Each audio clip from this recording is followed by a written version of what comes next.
देश में कोयला संकट अभी खत्म होता दिख नहीं रहा है। सरकारी कंपनी कोल इंडिया ने बिजली के अलावा अन्य सेक्टर को कोयले की आपूर्ति पर अस्थायी तौर पर रोक लगा दी है।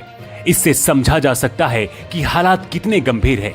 मीडिया रिपोर्ट्स के मुताबिक फिलहाल सिर्फ उन्हीं कंपनियों को कोयले की आपूर्ति पर फोकस किया जाएगा और बाकी उपभोक्ताओं की सप्लाई अस्थायी तौर पर बंद कर दिया गया है।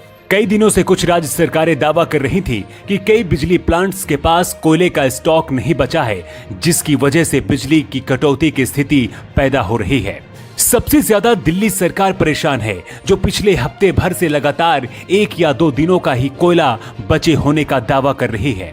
न्यूज एजेंसी रॉयटर्स ने कोल इंडिया लिमिटेड के एक अधिकारी के हवाले से खबर दी है कि इसने अपने गैर विद्युत उपभोक्ताओं को कोयले की आपूर्ति अस्थायी तौर पर रोक दी है।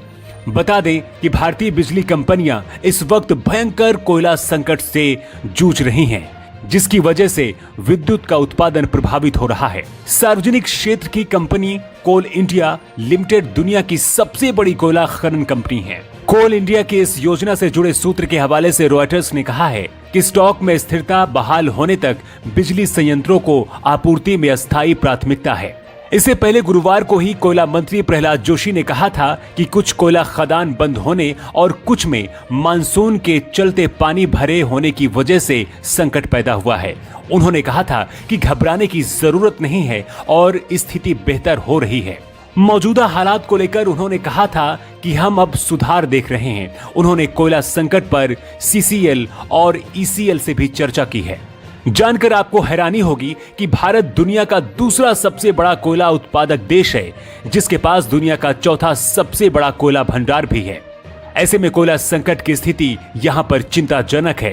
कोल इंडिया को उम्मीद है कि दशहरे के बाद जब तमाम वर्कर छुट्टियों से लौटेंगे तो उत्पादन में तेजी से बढ़त होगी। देश में कोयले का करीब 80% उत्पादन कोल इंडिया के द्वारा ही किया जाता है।